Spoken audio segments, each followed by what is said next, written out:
What's happening, guys? It's Shane here. So we've all gotten spammed by these YouTube ads from gurus that made it rich and out of the kindness of their hearts spam you relentlessly with ads trying to show you how you can become rich too. Is your New Year's resolution to lose weight? Is it to save an extra $500 a month for your retirement? Is it to go on a purely vegan diet? Is it to stop using the word? Well, I have news for you. Your New Year's resolutions suck. Some of them want to show you how to make a Shopify store. 45 seconds, I'm going to show you how my buddy Justin generates nearly $500,000 per month selling weird stuff like cat socks, fishing t-shirts, and of course, the legendary wolf mug of truth and justice. Others want to show you how to start a real estate empire. Hey guys, Cody Sperber, the Clever Investor here. I'm with my son Hudson, and we're in Glendale, Arizona, standing in front of a house on Solano Drive that we just flipped and made $18,000 on. Or maybe you're bored browsing YouTube one day and someone wants to show you how to get rich from cryptocurrency. My name is Craig Grant.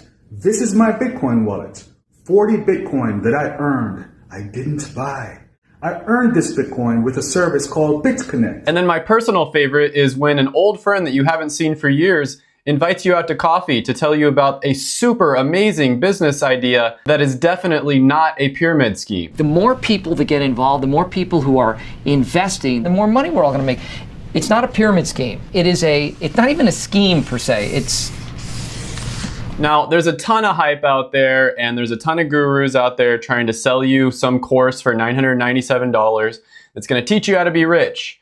And what I want to do in this video is I want to break down the ones that are actually decent opportunities and then talk about the ones that are just complete scams and you're going to have a horrible time if you even try it. So the first one on the list is going to be MLMs, or multi-level marketing. Now, everybody knows that pyramid schemes are a scam. You know, they're illegal in the United States and several other countries. And if you get caught doing one, you could literally get sent to jail for 150 years. But what about multi-level marketing? I mean, after all, they are legal and they're compliant with the FTC. Well, technically, yes, they're legal. And if you ask any of these MLM companies, they'll throw all these statistics at you. And in their defense, it is very difficult to keep track of these statistics. But according to research by the FTC, 99% of MLM participants lose money. And let's talk quickly about a few things in this study. So it analyzed about 350 different MLM companies, and it only included the ones that were confident enough to actually release data. So these were basically the best MLM companies. Now, a second thing about the study is the term liberal assumptions was mentioned over and over again when it came to the data, which basically means that whenever it wasn't clear or whenever the data seemed to go off in one direction, they always gave the MLM companies the benefit of the doubt. So they assumed the best for the MLM companies. So for instance, if the operating costs of a participant in an MLM company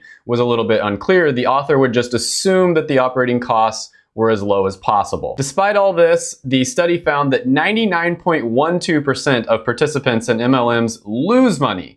Not that they don't make enough or anything like that, they straight up lose money. And the craziest thing I learned when I was doing my research for this video is that MLM companies actually have a worse track record than pyramid schemes. That's right, back in the day when pyramid schemes were legal, you actually had a better chance of being successful doing a pyramid scheme than you do if you get involved with an MLM company. So even though they're technically legal, it's still a horrible opportunity. And it really blows my mind how many different people fall for these. I mean, I knew a person who I consider to be basically a genius. I mean, she was a doctor and she started selling for an MLM company. I don't know how they trick people into doing it, but the bottom line here is MLMs are F tier, guys. Definitely going into F tier. If you go into an MLM, you're basically losing money, and you would be better off in terms of just learning how business works by just starting a normal business on your own. Okay, second opportunity on the list is going to be Amazon FBA. Okay, so this is a great one, guys. So basically what Amazon FBA is, it's fulfillment by Amazon. So you're basically a partner with Amazon, and you would probably have manufacturers make products in China. They ship them to the Amazon warehouse, and then you do basically everything else. You do the listing, you do the design on the product, all that sort of thing. And then people go on Amazon's website and they buy the product, and then you take your cut and they take their cut. You're basically a partner with Amazon. Now, when Amazon FBA first started, a few years back, like let's say 5 years ago, Amazon FBA was probably a great opportunity.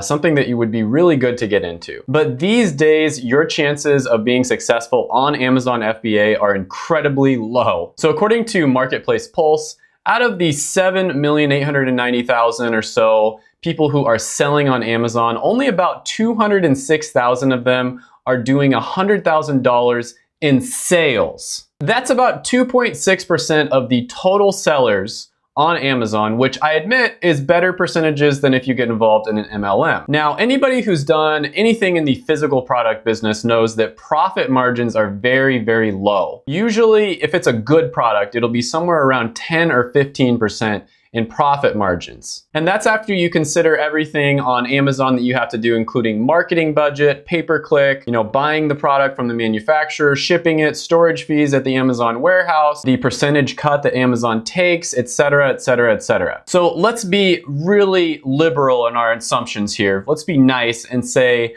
that they are getting a 20% profit margin. These people that are making $100,000 in sales are getting a 20% profit margin on their sales on Amazon. That's about $20,000 a year in profit, which is just above the minimum wage in the United States of America. So the top guys, the top dogs, the 2.6%, the elites of Amazon, the total badasses on Amazon are making $20,000 a year, which is just above minimum wage. Now, I already know some people in the comments are gonna say, well, a lot of those sellers aren't active anymore, and they're gonna say, well, maybe some people have multiple stores and all that sort of thing. And I get it. Of course, these numbers are not going to be completely accurate, but they can't be that far off. I lived in Las Vegas and I actually knew a guy who sold over 10 million on Amazon, and he told me, because I was interested in it, to stay away from Amazon because when he started Amazon FBA, first of all, he started it right when it was at the beginning, and he had a background in the physical product business. So he really, really knew what he was doing. And he told me all about some of the tactics that some of these successful sellers are using on Amazon, and some of these tactics just blew my mind. I mean, let's not even talk about the fake reviews. I mean, Amazon has tons of fake reviews all over the place. And it's to the point where if you don't do fake reviews, you actually can't even compete. Some of the other tactics he told me about were how they would make multiple stores. So you'd make 10 or 15 different stores when you found a product you thought was good, and then you just flood the market with all those different stores to make it look like there were a ton of different people who were selling that product and it was saturated,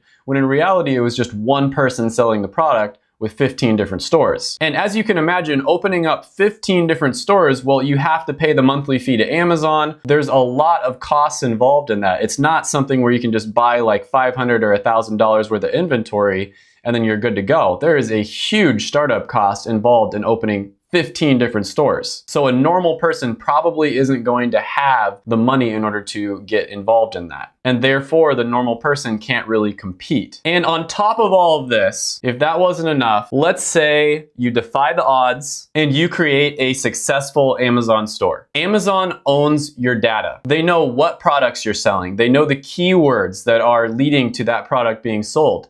They know the pictures that you used. They know what your sales are. They know which variations of the product are selling the best. They know everything and they own your data. So basically, once you've done all the hard work, all the grunt work of figuring out, what sales copy does really well, what types of pictures do really well, Amazon can just go in there and just copy your product. They can make their own version of your product, and then guess what? They have all the control. They can put their product at the top when somebody searches all of those keywords that you worked so hard to rank for. They'll put theirs over yours and they'll just absolutely crush your sales. And you really do not want to be competing with Amazon. I mean, we all know what Amazon does to their competitors. They absolutely destroy them. So all the gurus that are telling you, oh, all you need is $1,000 or you should go in credit card debt just to get started on Amazon. It's super easy. Anybody can do it. They are all full of shit. Still, with that being said, I have seen some people be successful on Amazon, so I have to be fair here. It's much better than the stats when it comes to MLMs, for instance. So I'm gonna go ahead and I'm gonna put Amazon in C tier. All right, so the next one on the list is going to be starting a traditional business. And I think we should be fair here and talk about what the success rate for a normal business or a traditional business is. And what I mean by that is like starting a plumbing company or an air conditioning business or a restaurant or an accounting firm, something that you see all over the place. Now, there's all kinds of statistics and studies out there, and they kind of group all the different businesses together, which I don't think is very fair. But basically, what they say is about 70% of businesses fail within their first 10 years. And then out of the ones that do succeed, 10 to 20% of those are reasonably profitable. And by reasonably profitable, I mean you're probably making more than if you just got a normal job. It's not a get rich quick sort of thing, but you're making a decent living and you're getting by. And statistics show that a good amount of people are actually successful doing this. 30% of businesses are still around after 10 years. That's not bad at all. So I think this is a really good bar to set when you're thinking about the, make money online opportunities. Amazon, it's 2.6% to make a minimum wage. A traditional business is actually pretty good. Like after 10 years, 30% of them are still making enough to keep the business going. That's not bad at all. Now, the only problem with, traditional businesses is they are pretty difficult to scale for the most part. And in a lot of cases, businesses like this, you sort of reach a saturation point at some point where it's pretty difficult to increase your income. And so for that reason, I'm gonna put these in A tier. All right, so the next one on the list is cryptocurrency, and this is the one we've all been waiting for, right? And I admit, I have actually made money with cryptocurrency. I am net positive even after the market dropped, but I fully realize that I'm basically gambling with that money. And it's a very small part of a much bigger portfolio that I have in terms of investments. And I'm 100% aware that I could lose all of that money at some point and I'd be totally okay. I'm not afraid to lose that money. With that being said, I do have a pretty close friend who invested in Ethereum and Monero when they were somewhere around $1 to $5. And I think we all know what happened to that. Ethereum got all the way up to like $1,000 and Monero got to several hundred. And he basically ended up getting rich from cryptocurrency. So I have seen this happening with my own eyes. I've seen people getting rich from this stuff. But with that being said, there's a ton of sketchy, scammy companies and coins and blockchain and whatever you want to call it out there. Take BitConnect, for example. They scammed thousands and thousands of people. There were people who posted videos on YouTube saying they were suicidal after it was found that BitConnect was a scam. They held these giant, lavish conferences. They made music videos to get people to buy it. And they had a very lucrative affiliate program going on, which attracted some amazing entrepreneurs like Craig Grant. Now, I'm still extremely skeptical about cryptocurrency. I think there's way too much hype. And my friend who got rich is also very skeptical. He took most of his money out of the market. So with that being said, crypto is gonna go in B tier because I still think it's a pretty bad option, but better than a lot of the other options on this list. So when you compare cryptocurrency to a lot of these other options, it's gotta go in B tier.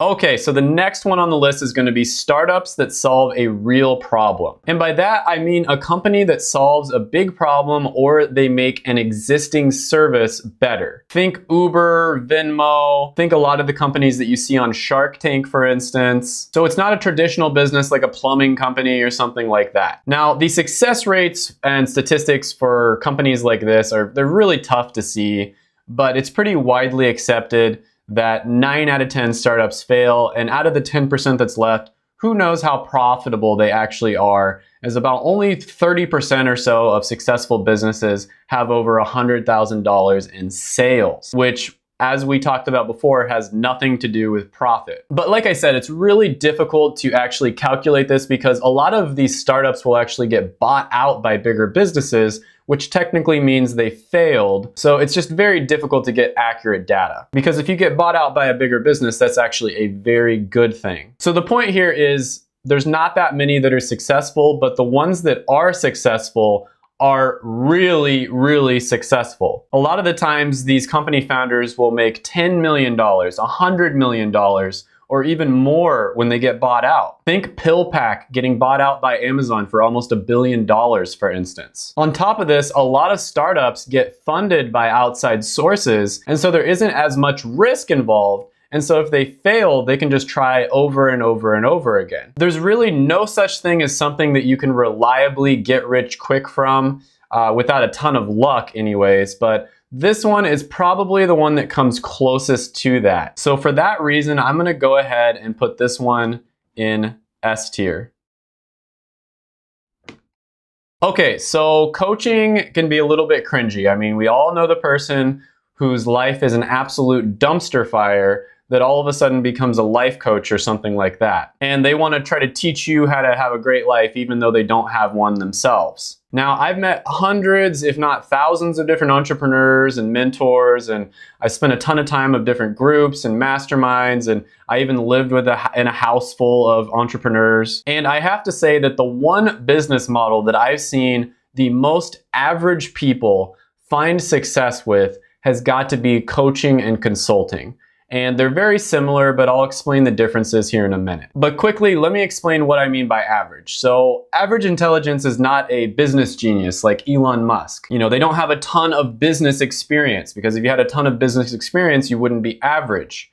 You don't have some kind of unfair advantage, like they have a lot of money coming in from their parents, or they have some kind of investor in their family or one of their friends that's giving them a ton of money. They don't have another advantage like they're mentored by a world-class entrepreneur like frickin' Tony Robbins or something like that. This is what I mean by average. You know, I've seen more average people become successful using this business model than any other one. So the differences between coaching and consulting basically means like what niche you're in. So if you're health, fitness, you know, mindset sort of niche, then you're probably going to be a coach.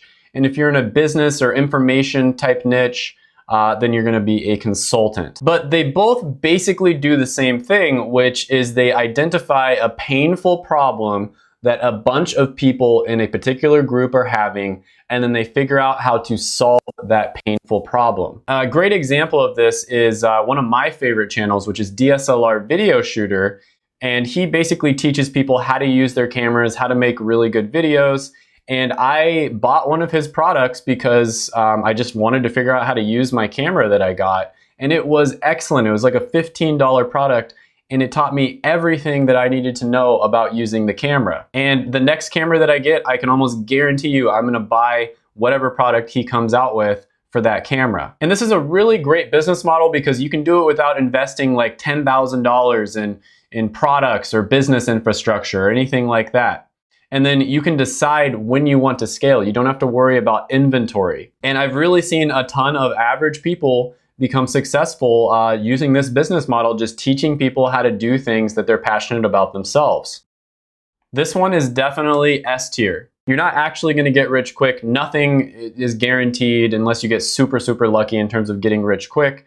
But this one is pretty close to that. It's the one that's the closest and the most realistic. Next one on the list is going to be Shopify. Ah, yes, you've probably seen the 300 different channels from 17-year-old high school dropouts who are making $50,000 a month in their first month on Shopify. And being a 17-year-old with the infinite wisdom and the kindness in their heart that they likely have with all those hormones coursing through their veins, they decide to teach everybody else how to do the same thing. So this is probably the hottest niche in e-commerce right now.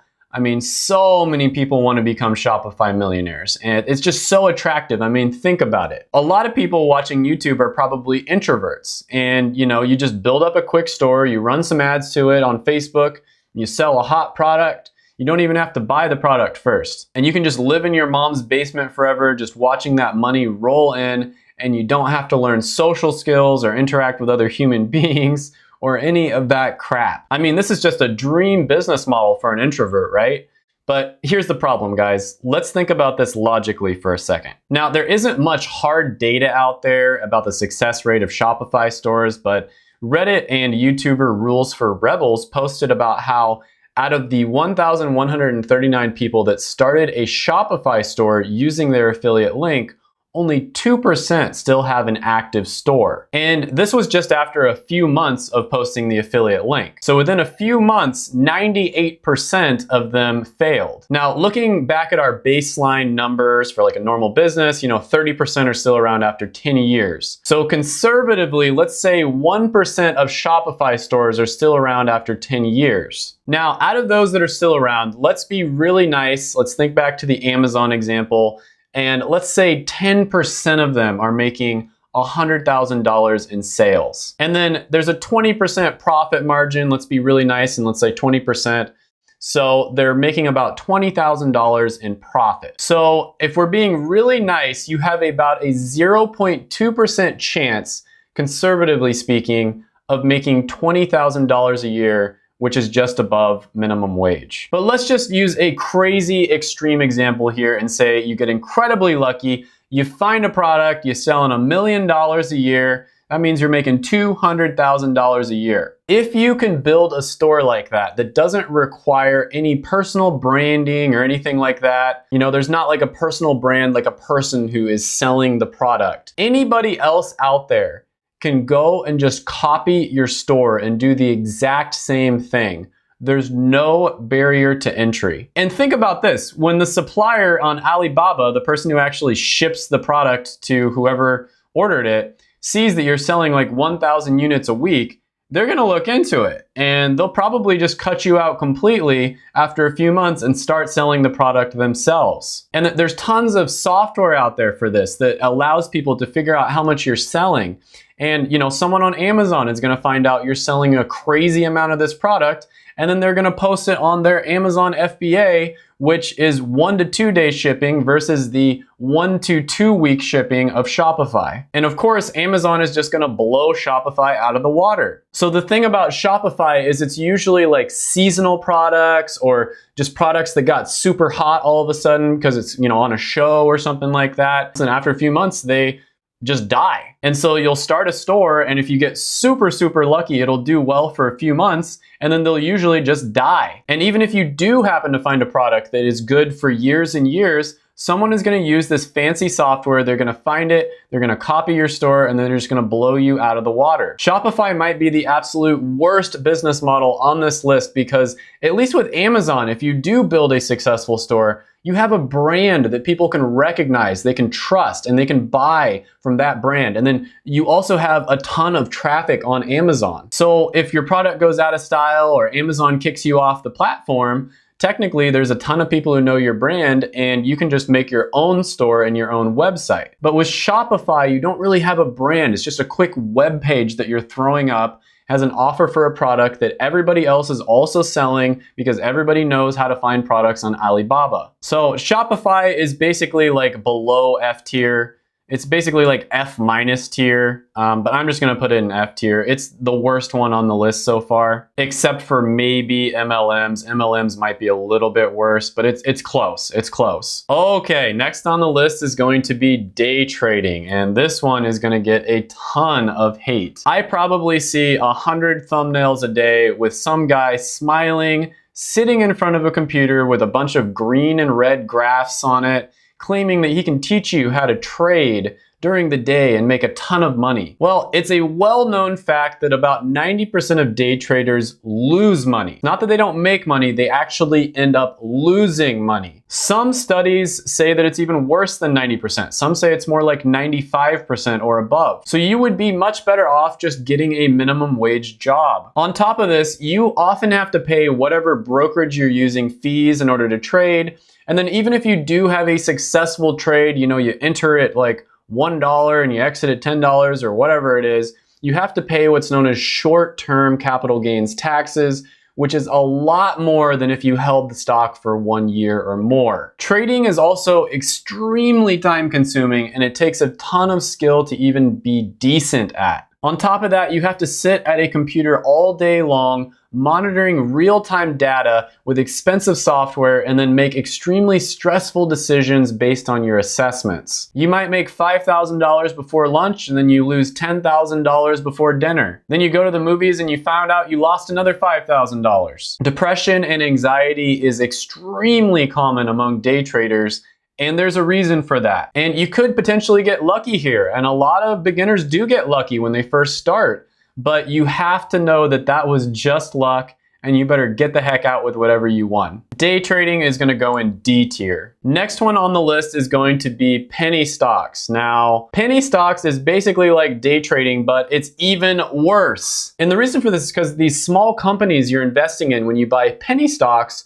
aren't as regulated as bigger companies. This means that the markets for these smaller companies are just full of manipulation and shady tactics. There's lots of pump and dump schemes. There's fake media campaigns for these small companies. So many different shady tactics are used to make you think that there's some hot stock that's about to go from 2 cents to $5 and make you rich. Penny stock trading has even worse stats than day trading, and I think it easily deserves to be in F tier. That's right, penny stocks go in F tier, right there with MLMs, Shopify. I really can't decide which one is the worst. All right, next one on the list is going to be a service-based online business. And usually this is going to be what's known as a middleman business. So what I mean by this is you find something that a ton of people are doing, like creating websites for their businesses. And then you get really good at that. So there's something that a ton of people are doing and you get really good at it. And you basically find a bunch of people that want the service that you are offering. You know, creating a really effective website is not easy to do. And a lot of people want to outsource that rather than, you know, take the hundreds of hours it would take in order to learn how to use WordPress, for instance. So a friend of mine got into website design and development like this, and he found a really good service that basically they would design 6 different websites for your client based on their needs, and then do all of the development and back-end stuff after they've chosen their favorite design. And they would charge about $500 for each step of the process. So $500 to create 6 different website designs. You'd show all 6 to your client, and then they'd choose one of them, and then they'd charge another $500 or so. I think it was actually a little less in order to actually create that website, do the development and the back-end stuff on the website itself. And these websites were excellent. We're talking like awesome A++ tier, maybe even S tier level websites. And a lot of people around the country would pay $5,000 to $10,000 to have these done professionally. So my friend did this, and it was a successful business for years and years. And he was basically just the middleman. He found a really awesome service that did amazing work. I'm sure there's tons of services out there that don't do amazing work, but he found the one that was really good. And then he basically was just the middleman between this amazing service and all the people that wanted the amazing service. So he just did the marketing and stuff. Another friend of mine did a very similar thing with search engine optimization, which is basically the process of showing up really high when someone searches a particular phrase or term on Google. And if it's a big enough niche, you can just cut out the supplier, hire your own employees, and complete the service yourself. But the great thing is you don't have to do it in that backwards order where you hire people not knowing whether you can actually, get a bunch of people to pay for it. You can just be a middleman, validate that there is a ton of people in the market willing to pay for this service, and then you start your own business. Now, don't get me wrong, your chances of success are still pretty low here. You probably won't get rich quick from this, but this is definitely one of the better ones that I've seen. And for that reason, I think I'm gonna have to put this one in A tier. Okay, so the next one on the list is going to be digital marketing, and this one was popularized by our good friend Ty Lopez when he opened his social media marketing agency course and took YouTube by storm. And this definitely was a really good, huge opportunity, 5 years back or so, maybe even like 8 years back or so, when Facebook first started doing their ads, and a lot of people were getting really good with the ads, and they were teaching others how to do it themselves. And then businesses started wanting people who had this skill set. And as a normal business, it's just simply unfair. You got an unfair advantage if your social media game is on point.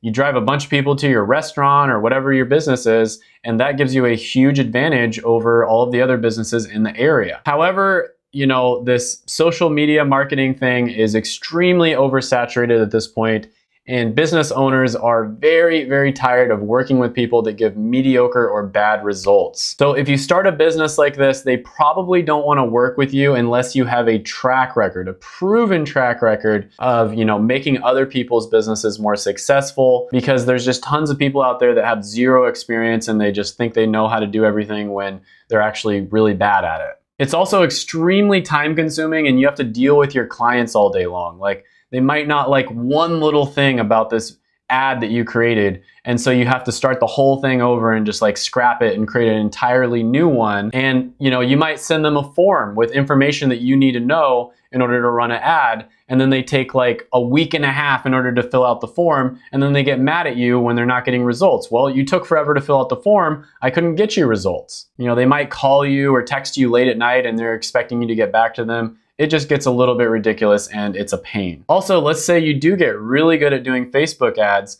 Well, a few months later, Facebook will come out with an update. They'll switch everything around for no reason whatsoever. And then all of a sudden your ads aren't working anymore. They change the algorithm or they change something like that. Your ads aren't working and you also need to relearn the entire interface because they changed everything around. They've done this over and over again. And you have to drop everything you're doing and fix that, because if you don't fix it within a few days, your clients are gonna drop you just like that. So anyways, this is a legitimate business model that does solve problems that businesses are having right now.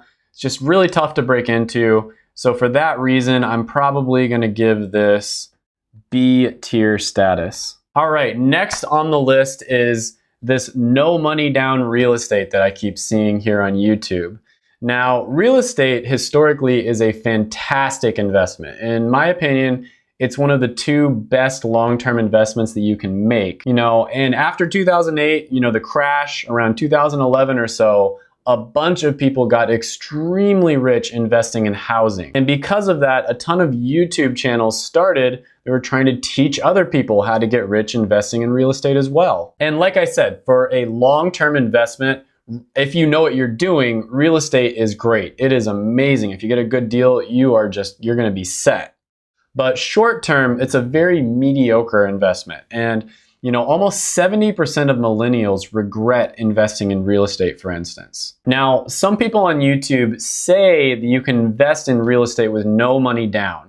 And in my opinion, anybody who says this is wrong. You need money to make money, and from everybody I've talked to in my experience, no money down real estate is a bad idea. Different areas of the country are also much better for investing. Some areas are pretty bad, and then some areas are absolutely amazing. It's also a ton of work. If your tenant's washer breaks down, you gotta go fix that in the middle of the night sometimes, or you gotta go get a new one. And so a lot of people end up hiring a property manager, but of course, when you hire a property manager, that means you're not making as much from your investment. So I really think it's a better idea to buy houses wherever you're living, assuming that the place that you live is a place where investing in real estate is profitable, and then just manage the tenants yourself. But then you have to deal with background checks, late night calls to fix stuff, tenants trashing your property, all sorts of other things that are not fun and take up a lot of your time. So basically, real estate is a great investment and a great opportunity. It's a ton of work and you can get rich slowly from it,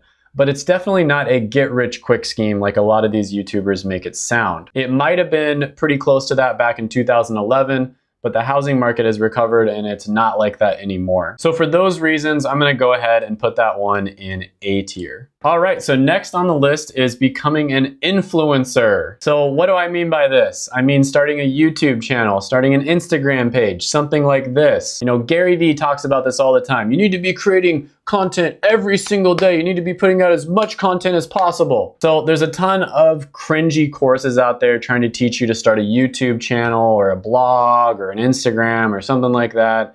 And there's a ton of snake oil salesmen that will tell you you can make a ton of money with a small channel within a month. It's not true.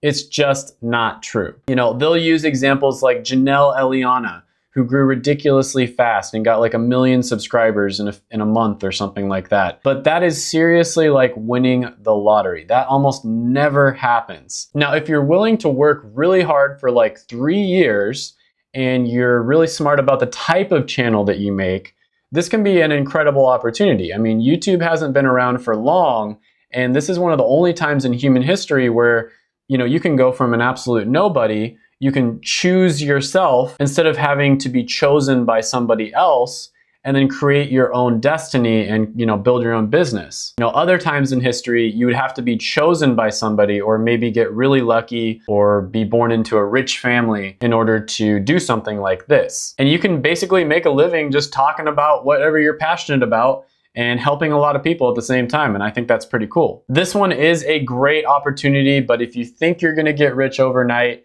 you're wrong. It'll probably take like 1,000 days and tons of hard work. Then you might be able to make a good living on YouTube or one of the other social media platforms. But with that being said, I am gonna go ahead and put this one in S tier. The next one on the list is the lottery. And speaking of getting lucky, let's talk about winning the lottery. I'm pretty sure that you all know this, but your chances of winning the lottery are extremely low. We're talking about 1 in 14 million or somewhere around there. And you can probably tell that those are pretty bad odds, and you'd be better off just keeping your money for yourself or investing it or basically doing anything other than that. Still, if you type in how to win the lottery on Google, there are people that claim that they have a 6-step system for winning the lottery. I mean, I can't even make this stuff up. It's that ridiculous.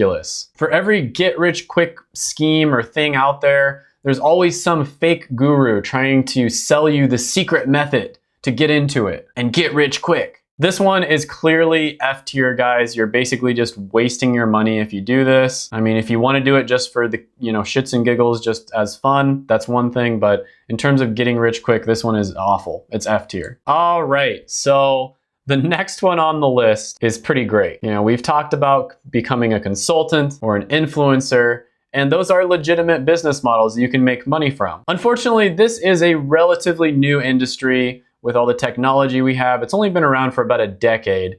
And because of that, it's pretty unregulated. And anyone can claim basically anything, package it up in a $997 course and sell it. And I've made some videos about this, but I would estimate about 80 to 90% of the courses out there are just complete scams, and you definitely should not buy them. With that being said, that doesn't mean that all of e-learning and the information product business is a scam. I think that e-learning and information products can change the world and accelerate human learning in the same way that books did thousands of years ago. Still, at this point in this relatively new market, there are a ton of fake gurus out there that will sell you a course promising the world and then delivering absolutely nothing. In fact, a lot of these courses are designed to have you fail so that you will buy whatever the next upsell is. And I think in the next decade, this particular market is going to turn around for the better.